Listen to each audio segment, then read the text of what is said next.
En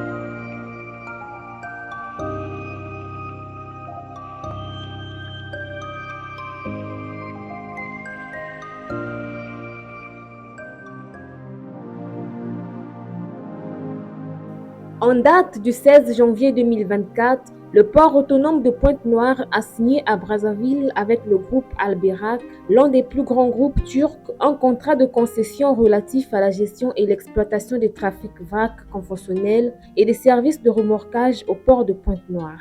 L'annonce d'une concession des services de remorquage qui, depuis 2004, avait déjà fait l'objet d'une convention mais non effective du fait du concessionnaire a suscité des vives réactions au sein du personnel du port autonome de Pointe-Noire. C'est dans ce contexte que la Direction générale du port autonome de Pointe-Noire, dont la fibre sociale a toujours résonné en faveur des salariés du PAPEN, s'est immédiatement entretenue tour à tour avec les représentants du personnel, l'ensemble des salariés, avant de convier le vendredi 26 janvier 2024 uniquement le personnel marin en vue d'une énième communication sur ce sujet. L'objectif de toutes ces communications étant non seulement d'informer les salariés du port autonome de Pointe-Noire, mais également d'éclairer leur lanterne en levant tout doute, toute incompréhension et toute interprétation erronée concernant les clauses de ce contrat. La Direction générale du PAPEN s'est donc prêtée à l'exercice de questions-réponses en vue d'apporter le plus de transparence aux zones d'ombre qui semblaient persister.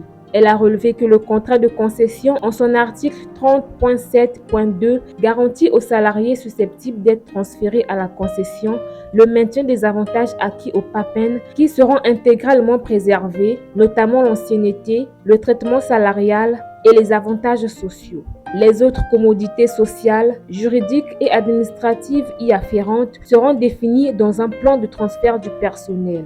S'agissant du plan de transfert du personnel qui constitue une annexe au contrat de concession, la Direction générale a indiqué la mise en place d'une commission composée de l'administration, des partenaires sociaux, des juristes ainsi que des représentants des filières concernées pour préparer le cahier de charges composante du plan de transfert cité supra qui sera discuté avec le concessionnaire avant l'entrée en vigueur du contrat. La Direction générale du PAPEN a également rassuré les salariés de son engagement à veiller à l'application effective de toutes les clauses du contrat de concession.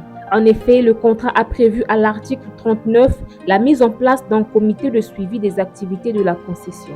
Ici est de noter que plusieurs ports de la côte ouest africaine et de l'Occident, Abidjan, Conakry, Douala, Le Havre, Rotterdam et bien d'autres encore, ont été précurseurs en la matière. Choix opéré bien souvent pour des raisons de performance, car même si cette activité génère des revenus, ses coûts d'exploitation seront onéreux. De même, la gestion d'une flotte importante nécessite pour plus d'efficacité d'être effectuée par des partenaires avisés.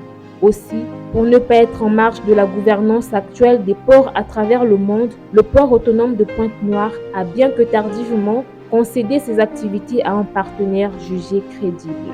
Fait à Pointe-Noire le 7 février 2024.